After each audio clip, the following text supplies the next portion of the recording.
discussion. I'm going to go ahead and tell you a little bit about an event that I think anyone who joins Tuesday Talks will be really excited by.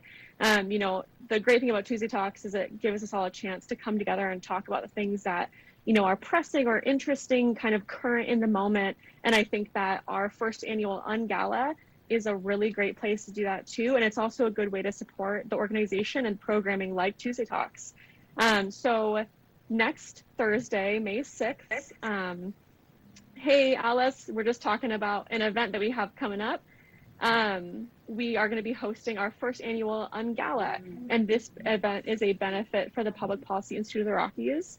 And that, again, is next Thursday, May 6th from 6 to 7 p.m. And I'm going to go ahead and post a link if you guys want to buy tickets to it and join, or just check it out. I wanted to just highlight a few of the rock stars like Alice that we have joining us for this event. So the first one is Malin Smith. She is the civil prosecutor for the Confederated Salish and Kootenai tribes. She has extensive experience in legal work, especially in Indian country and in Montana. And we're really excited to hear her talk about legal advocacy, especially in Indian country, and how that can be used to make transformative change for Montana. We also have Susan Weber, who will be joining us. She is a Montana State Senator, adjunct professor, business owner, accomplished author, and she's going to be speaking about the power of research and education to make transformative change. We also have Sharon Stewart Paragroy. She is a Montana State representative. She's served multiple legislative sessions, has championed many legal changes, especially those dealing with the epidemic of missing and murdered Indigenous women and girls. And she is going to be discussing the power of legislation and legal reform to make transformative change. And we'll also be joined by Ray Peppers. She is a former state representative, amazing woman all around, and she will be delivering our land acknowledgement. Tickets are $50. The proceeds go to support the important work that we do on platforms like this, as well as our other programming that you may or may not know about. If you want to support our work and hear from these amazing women on the work that they've been doing and kind of the power and promise we have in the future, go ahead and buy tickets. I'm going to post a link in the chat. And we hope to see you there. So I'm going to turn it back over to Kim. Great. Yes, thank you. I'm thrilled. Alice, we're thrilled to have you here. So we'll go ahead and I'm Kimberly Dudick, the CEO and co-founder of the Public Policy Institute of the Rockies. I'm here today with Pipper's co-founder and CFO, Sophie Moon. We're hosting these Tuesday talks to further the Public Policy Institute of the Rockies mission of bringing attention to underaddressed issues in Montana, letting you know some of the great people like Alice Buckley working on them, and giving you the opportunity to learn how to get involved. You also get to ask questions and have them answered. The talks are recorded, and attendees can post questions in the chat box or in the Q&A box. It's released later as a podcast format. We also are broadcast on channel 189, our local MCAT channel, Missoula Community Access Television. So let's get started today. I'm thrilled to introduce to you Alice Buckley, who is serving her first term in the Montana legislature, hot off the floor, having just voted on some bills. She represents House District 63, which includes the University District and many of Bozeman's students, recent graduates, and young families.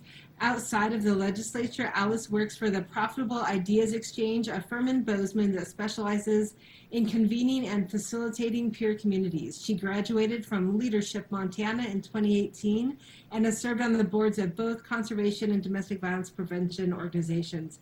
Alice, thank you so much for being with us today. Welcome. Thank you so much, Kim. It feels really good to be here, and I'm so glad the timing worked out. In retrospect, it's been such a chaotic week, and I'm feeling super grateful that we got an hour break, so it's good to be here. Oh, I know. It's like, what, the legislature might be wrapping up this week, right? So you guys are in the home stretch. We're in the home stretch. Yeah, I think we're just a couple days away from sine die, which is amazing. Sine die means the legislature is dead for the year. So yes. All right, so tell us about some of the work that you're doing in the legislature. Let's hear how it's going.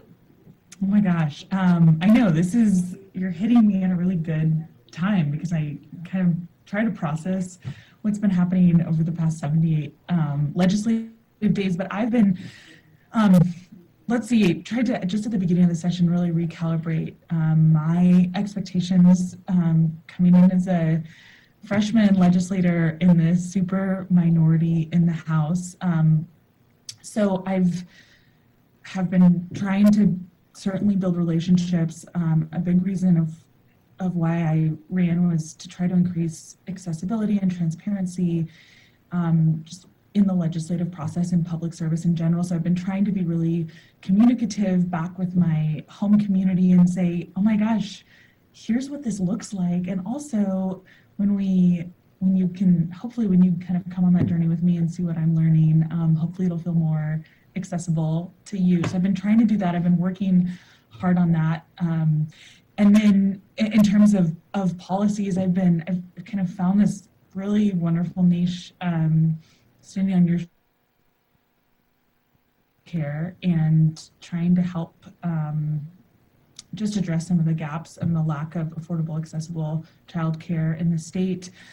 Also, thanks to the legacy that you sent, have been doing some work on mitigating sexual and domestic violence and helping survivors, supporting survivors. So those are kind of the two areas I've been focusing on. And I just had my third bill pass across its final vote yesterday with 51 votes. So that was the skin of the teeth. Really was. It was amazing. So that'll be that's my third bill that made it across or through the legislature and is now headed to the governor's desk. So I just feel really, really proud of that. 2 are on childcare and then 1 is addressing sexual violence. Okay, so tell us, what are the bills that you've had that have passed? Because that's really exciting. As a first-term legislator, you've had 3 pass and you're in the super minority. And I don't know if people understand how hard it is to get things passed, but especially as a first-term legislator in the super minority, it's an accomplishment. So thank you for your work. I know how hard it is. What have you been able to do then? What are the bills? So the first bill addressing sexual and domestic violence there's been a ton of work, that bipartisan work, also supported by our previous Attorney General, Tim Fox, on comprehensive legislation to reduce sexual and domestic violence and support survivors. So this was a small change in that code to just say the rights of a victim of sexual violence also include the right to know the current status of their rape kit or their sexual evidence kit. And this came directly from a conversation we had and was really exciting. And then just to plug a colleague of mine who also just carried a bill across the finish line that we worked on, another bill to ensure that that it extended safe harbor legislation so that victims who are engaged in sex trafficking or in prostitution, who report sexual violence, are not going to be prosecuted for that crime. So super important legislation, and my colleague Representative Marler carried that across the finish line, which is really amazing, and we're waiting to get a governor's signature on that as well.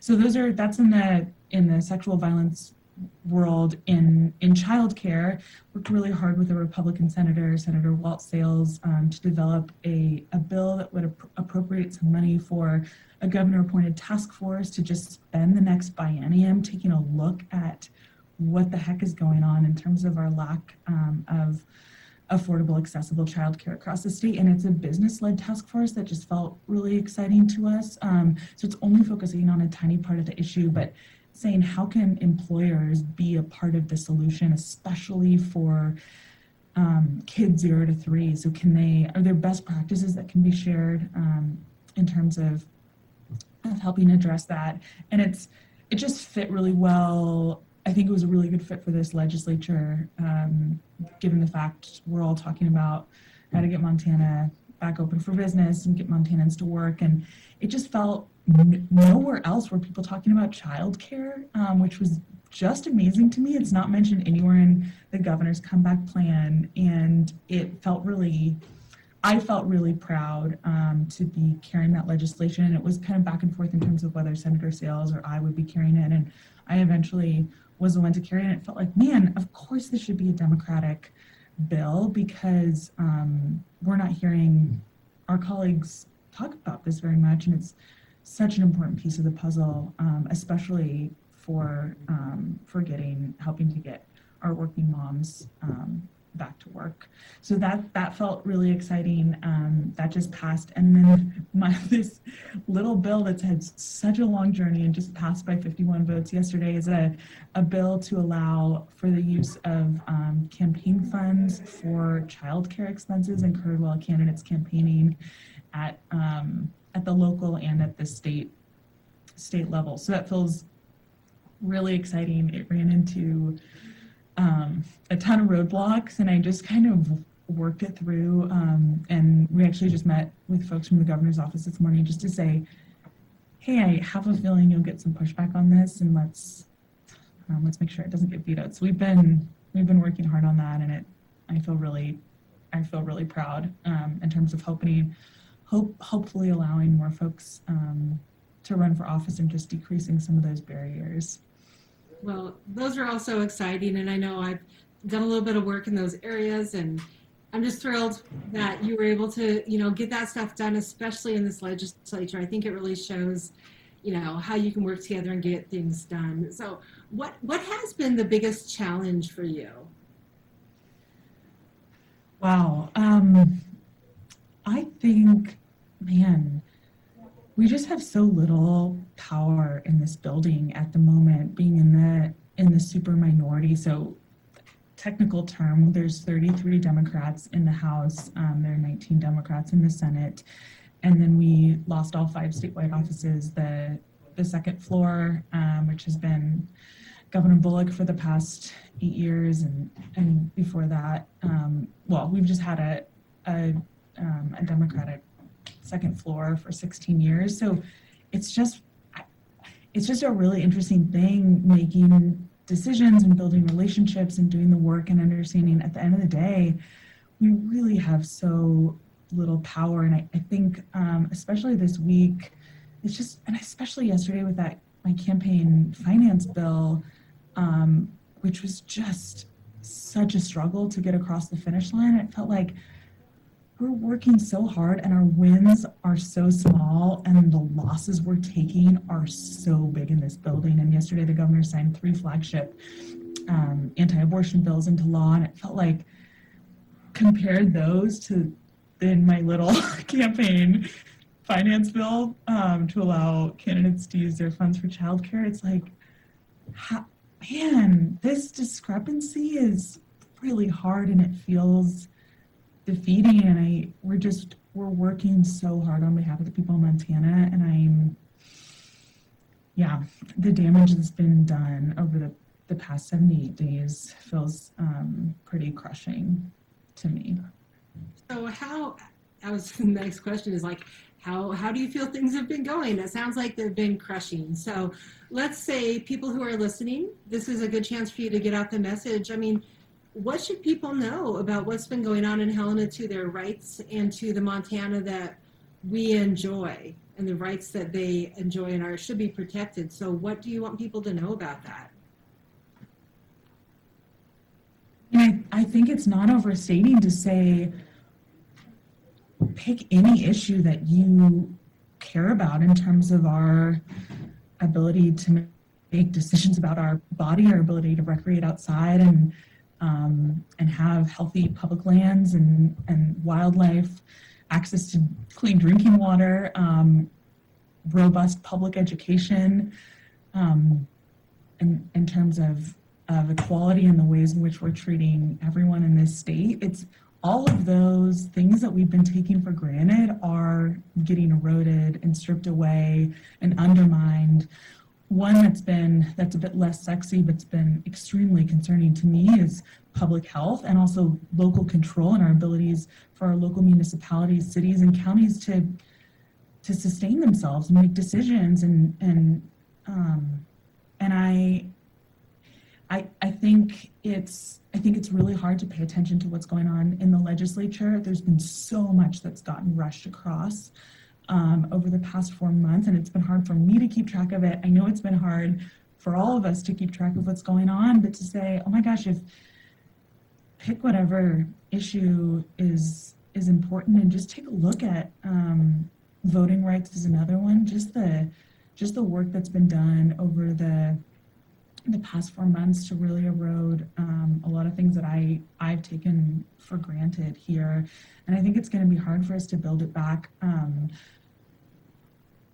I and I would just say too, I mean, I just feel so strongly in the democratic process, and I think perhaps the longest term impact and the ones that we're still trying to figure out how to talk about is the erosion of our democratic institutions, and that's happening with an attack on the judicial branch right now, and reorganizing our court system. And I just feel worried with that, and then with an attack on voting rights in terms of how we're going to build back if it's harder and harder for people to participate, and our collective faith in democratic institutions begins to erode. So that makes me feel really worried.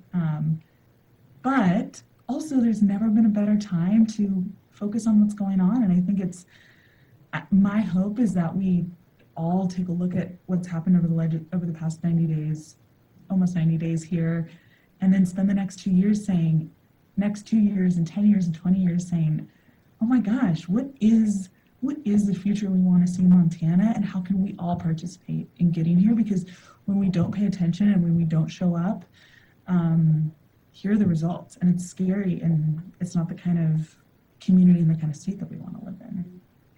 Well, how can the people who are listening today, what do you want them to understand about all of this? Oh my gosh, that feels like a big question. I think that our citizen legislature is accessible, and we all, unlike many other states where it's professionalized, not only is it much more accessible to run for office, but it's also, I represent 10,000 people, and so I am as close to my constituents as a state legislator could be. So we all have the ability to, I think, have our voice heard in that process.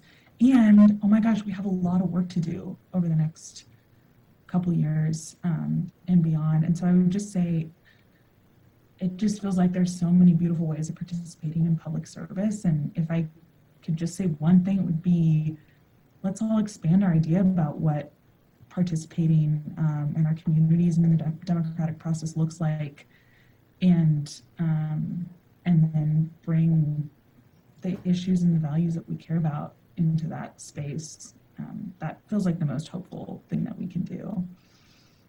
Well, thank you for being hopeful, especially with all of the hard things going on. So what is your contact information for people to reach you? And if they want to get involved, what should they do? Oh, well, I'm pretty easy to find online. I've been trying to be really, again, accessible and transparent through social media, especially Instagram. But then the website with my contact information is just aliceformontana.com. And the thing I feel most excited about over the next couple years is having conversations with people, and hopefully empowering others to participate in local and statewide politics. That feels really, really important and exciting to me. If someone wanted to get involved, what would be, like, if we were having a cup of coffee and I said, Alice, I've never done anything before, but I'm disgusted with what I'm seeing and I want to be involved, what should I do? What would you tell me? Well, if you were living in Bozeman, I would say there is a school election going on right now. And let's talk about some of the school board candidates and what distinguishes the candidates from each other. And that's going on in real time. And that's interesting. And maybe we should go have a conversation with one of them. And I bet if you called them up, they would have a conversation with you. So I would say, go talk to those school board candidates. And I would say, let's also figure out who's running for city commission. And this can take place in any community across the state, but what's going on right now? And I've had a couple conversations with folks, with constituents who have called me I've asked some more questions, and I've said, let's, in a year when we're thinking about trying to shift the balance of power in the legislature, let's get back together and let's start talking about these issues and hosting potlucks and knocking doors and saying, hey, if you care about public lands, if you care about voting rights, if you care about healthy rivers, whatever it is, then join us and think about electing people who are going to represent those values. And also, there's so many ways of participating. And if it feels really scary to call people on the phone or to knock doors, then there are other ways of participating and helping to get people elected. Or I don't know. I just get really excited about a more expansive idea about what a public servant looks like. And I think we can all be public servants by being good moms and artists and dancers and teachers. Well, that's exciting. I know that some people also have talked to me about wanting to serve on a commission locally or, just get involved that way. And I always encourage them to look online and see what's available there too. I love, sorry, just to say, to hear that and amplify that, oh my gosh. There are boards, there's so many ways to get involved, and a lot of those are appointed on a rolling basis by your city commission or by your county commission. Yeah, I love that. Thank you so much for saying that. Yeah, well, thank you for what you're doing. You're doing the hard work and the hard lift right now. All right, so thanks for answering those questions. I'm going to turn it over now to Sophie to ask you some questions that people have been putting in the chat box or the Q&A. And I want to encourage everyone, throw a question in now if you want Alice to answer it, because you have pretty great access right now to a legislator who's in the thick of it. So please take advantage of that. So go ahead, Sophie. Thanks, Kim. Yeah, I couldn't agree with that more. This is kind of your chance for an inside scoop. So if you have some questions, go ahead and throw them in the Q&A or the chat, and I'll make sure that Alice gets those questions. So the first one that we received, I know that you spoke about this a little bit before, but if you could elaborate more on this, what ways are you seeing public health change or be eroded right now in the legislature? Oh my gosh. That's such a good, big question. And so I think I'm gonna try to think about how to answer that. I think the first way to answer that is by talking about my first experience coming into the Capitol on January 4th, where I had spent the past year mostly in lockdown, being very careful about how I showed up. For the most part in Gallatin County, we had done a really good job of adhering to the mask mandate, and suddenly in the Capitol, it was just a completely different world, and masks became a real political statement. And since the beginning, the majority of the folks in the building, legislators and staff, have not been wearing masks. And that's just been a really interesting, I think a really interesting statement of how we are as a governing body, and saying we're not going to adhere to public health guidelines and to the Lewis and Clark County public health guidelines and to best practices, and instead do our own thing. And I think I just say that as that to me was the biggest statement about how we were going to address public health over the course of the legislature. And then bill by bill, we have just been eroding the ability of our local public health departments and our local counties and our local cities, our local municipalities in general, to impose any kind of public safety guidelines. And a lot of these have been in direct. So I think what's really interesting about what we're seeing over this session is that there have been a lot of pieces of legislation that are in direct response to mandates or to decisions that were made prior to this legislature, particularly by Governor Bullock and by local county health departments. And I have been extremely concerned, as has my caucus, about the unintended huge consequences of this. But one of the last ones that will likely get signed into law limits the county health department's ability to really regulate anything, and says private businesses can do whatever they want. This is directly around mask mandates, but we have concerns in Gallatin County that this will limit public health department's ability to regulate recreational marijuana, to regulate food safety. I mean, it just goes above and beyond. And I feel like with a lot of these, man, it's really challenging. And then the number of anti-vaccination bills we've seen, and we just passed another one yesterday that had me feeling really deflated. And again, it's specifically around, well, vaccines exacerbated by the COVID-19 vaccine, and fears around vaccine mandates. But then I think this one will radically change our healthcare landscape, especially nursing homes and hospitals. And it just feels like we've completely eroded our faith in public health guidelines, and then have stripped almost all the power away from local health departments to really enforce basic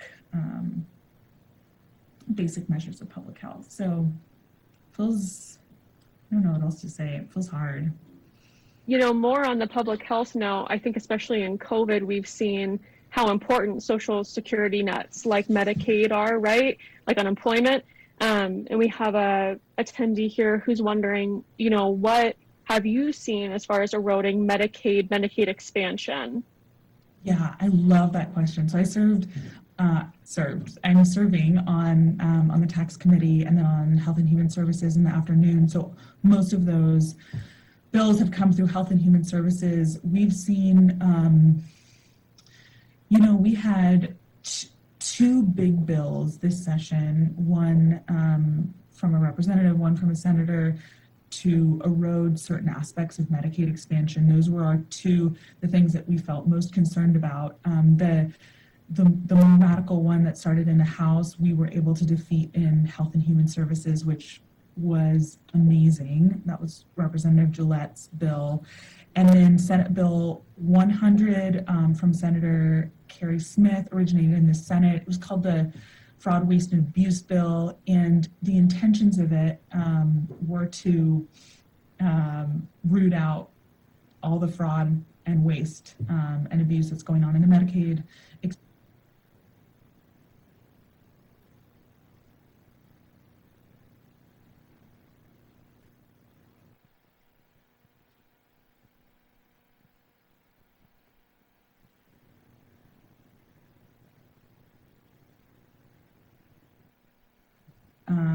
To table that bill in Health and Human Services, it was one of the highlights and a moment I felt extraordinarily proud of in Health and Human Services. And then the most damning components of that bill were moved in a backdoor way into a companion bill that's now being amended, or that's going alongside House Bill 2, our big budget bill. And the biggest thing is eliminating continuous eligibility. So saying instead of 12-month continuous eligibility, we're going to have, and we'll see how it shakes out. We're trying to mitigate damage right now, but recipients of CHIP and Medicaid expansion would have to re-verify eligibility at shorter increments. The concern is that then you're kicking people off the program, and there are just myriad problems with that. But that's all to say, we've seen consistent attacks on Medicaid expansion and CHIP, Medicaid expansion and other programs in various forms. I think it was a really good lesson to feel really proud that we killed it, and then see, man, here are other ways in which these things keep cropping up. And it's just been another aspect about what's made this session a bit of an endurance. Several months of will and endurance to get through, but we'll see. I hope it'll shake out so that we're not throwing too many people off the program. It could be worse. It could be worse. Yeah, thank you for speaking more to that, Alice. Our next question. This participant says, I'm concerned about the bill to allow guns on university campuses. I hear that universities are concentrating on how they can follow the law rather than working against the law, i.e. legal challenges, repeal, etc. What can be done? Oh my gosh. Yes, that's the million-dollar question with all of these. That will, if it hasn't already, I believe that there will be a legal challenge to that bill. And it's not just on university campuses, it's in the Capitol, it is in private businesses, it's all over the place. It's a really scary bill. Um, I don't know. I mean, I think universities are in a really tough place, so I can't speak to how they're making their decisions. I hope that it's challenged in the courts. That's, I mean, with the three anti-abortion bills that were just signed into law as well yesterday, it's at the moment I feel like all we can do is sit back and hope that the judicial branch will be a backstop to some of these, which is why the attacks on the judicial branch are so scary. But I heard in that question what can be done, and I don't know. I mean, I think having, whether you're a community member or a student or staff or a teacher, any employee of a university, just starting to have those conversations and saying, this makes me, I feel worried about this for this reason and this reason, because their universities now are then beholden to their communities, and then hopefully that'll help our university or system respond appropriately. But it feels really hard to know what to do. Yeah. Well, thanks for providing some more information on that. So I don't see any more questions from the audience, so I'm going to ask a few of my own. If people have questions, please throw them in. This is kind of a last call for questions so we can make sure that you get the inside scoop from Alice. I'm really interested. Obviously, we've seen this shift towards polarization in state government, right? We have a supermajority of Republicans, as you said, the second floor has changed considerably. What has that done as far as interpersonal relationships at the Capitol? Is it different now to work at the Capitol and network and try to work across the aisle on bills with folks? I mean, what has kind of the culture shift been? Yeah, I love that question, and I this is my first session, so Kim and I would have to be in a bit of dialogue around that, because I don't know what it's been like, but I can say that I have that a really beautiful component of this session for me has been building relationships with Republicans, and I think there are times, this week included, that has tested my graciousness for various votes, but it's been such a fulfilling, surprising part of my experience here. I think especially because I wasn't going in. I was going in looking forward to building relationships, but I don't think that building relationships across the aisle was a priority for me, mostly because I was assuming going in that we would just be getting beat down all the time, which we were, but there would be really no incentive for Republicans to want to spend time on that relationship. And I think in part because I've been in the building since day one, and more than half of our caucus was participating on Zoom because it was not safe to be in the building for so long, that it benefited me only because I mean, quite literally, I was nearly alone in the back row of Democrats. So the closest people to me have been the Republicans right behind me. And it's just been such a cool experience to get to be around people with different perspectives and different lived experiences, different opinions. And I think by and large, my experience has, I don't think that's an anomaly. I think that there have been really, really good moments of relationship building, and we've worked really hard with Republicans to mitigate harm, to move policy solutions forward, and I feel really excited to continue that moving forward. But I think it's kind of, despite the odds, I've that's been a really fulfilling, interesting, cool part of my experience in the session so far. Thank you for elaborating on that. We do have another question from participants. We should have kind of a two-parter here. So this participant says, how will communication continue once the session ends? How will information from the interim committees be shared? And they go on to say, we need a continued organized effort to communicate what damage has been done and how we can address that damage. Oh my gosh, yes. I don't know the answer, but let's figure it out. I mean, I think there's not, apart from listening into committee meetings, I don't think there's very streamlined or polished ways that information is disseminated out. I don't think a lot of, apart from individual legislators using their individual social media channels or other ways of disseminating that information out, we need to be thinking about that. And that's something certainly the Democratic Caucus is thinking a lot about. But I don't have any answers. I just have a lot of excitement and hope about that, because I couldn't agree more. And I think we're also going to have to watch really closely in terms of what Governor Gianforte does over the next 18 months as well, and what his goals have been. At the moment, we're getting little glimpses of that, but I think he's waiting to see, I think, where he's going to go as well.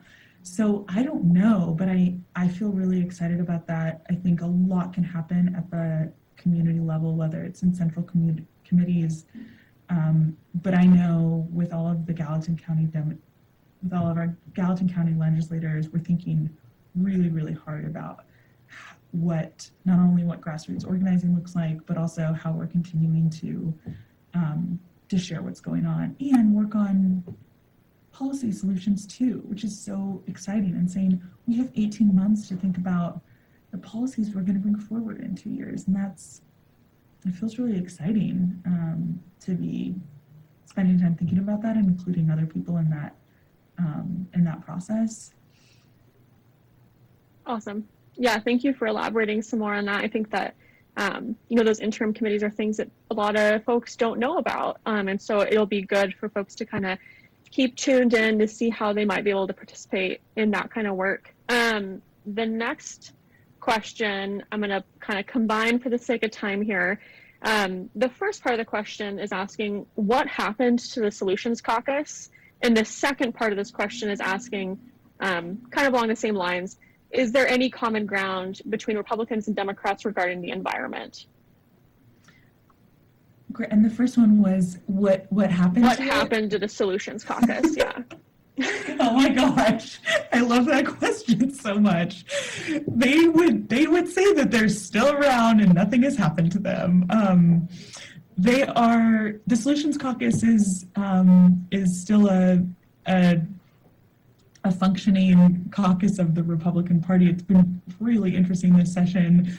We've had effectively 3 caucuses across our 100-person House. We have the Democrats, we have the Solutions Caucus, and then we have the right-wing flank of the Republican caucus as well. They are getting beat up and taking hard votes and trying to figure out how to retain their power as well. I will just say, I think what's been really, really interesting for me to observe is, by and large, my constituents and my community members are very supportive of me and are very supportive of the Democratic caucus. And the outreach I get from constituents and from folks across the state, by and large, is really positive and is reinforcing the work I'm doing, at least helping me oppose bad legislation, or helping support the legislation I'm already supporting. And members of the Solutions Caucus, which is it's those moderate Republicans, are getting beat up constantly by their own communities and by their own constituents and by folks across the state. And that's on trans bills, and that's on environmental bills, it's on voting rights bills, it's on vaccine bills, and I just can't overemphasize the resilience and the courage it takes to be a moderate Republican in this legislature. And a couple times my number has gotten mixed up with someone has disseminated my number instead of a member of the Solutions Caucus to organizers. And so just to be on the receiving end of the vitriol and the pressure and the threats is really amazing. And it just feels so important to talk about because I think I think moderate and thoughtful, and well, I guess when I say moderate, I mean thoughtful and open-minded legislators are so important for our institutions and for our communities and for our state that we can disagree, and I'm frustrated with them a lot of the times, and also I have deep admiration for how they show up because I'm not getting that I'm just not getting that hate or vitriol from my community. So that's what happened to the Solutions Caucus. And I'm just curious to see what a more formal partnership between Democrats and the Solutions Caucus might look like in the future as well. We have their backs a lot of the time. They have ours to some extent, but we also we didn't formally sit down at the beginning of the session and say, here's what we're trying to do, and here are 2 or 3 policy priorities, and I'm really excited about what that might look like in the future. On the environment, I can't think of a lot of overlap. And I can't think of many bills that we have been able to defeat that have been bad for the environment. Almost all of them, I'm trying to think of a single one. There were some, as some of you might know, we were able to defeat this terrible coal strip bill, which would have put the financial losses from coal strip back on ratepayers. And we were able to defeat that in the Energy Community Committee, and that had everything to do with fiscal responsibility and nothing to do with the environment. So that's a really interesting one. Even these bad water quality bills, it's like, whoop, they've all just been going straight through. So that's kind of an unsatisfactory answer, and I don't know what we've been able, where that is. Maybe we haven't hit the edge where Republicans have said, no, I can't accept that.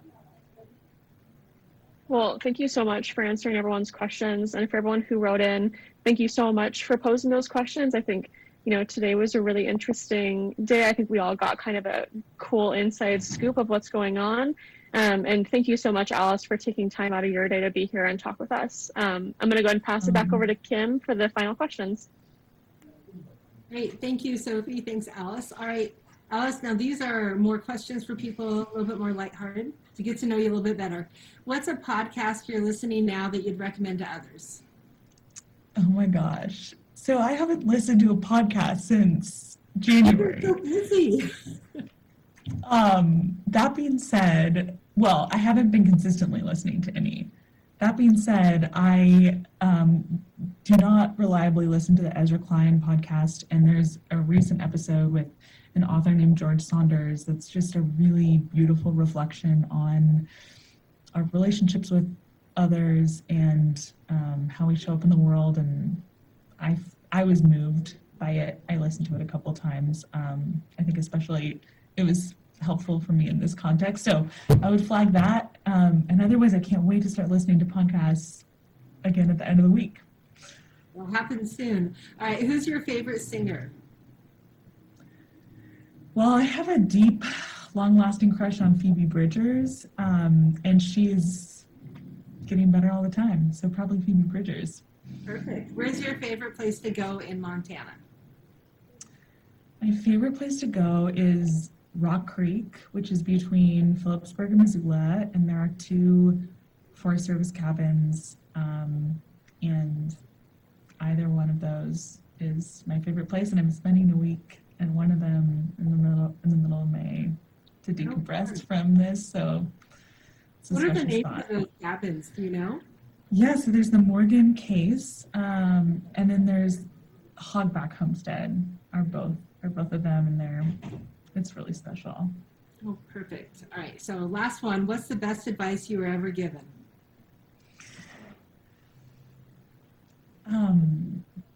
A teacher of mine in high school who I deeply love at one point said, think about measuring your success in life.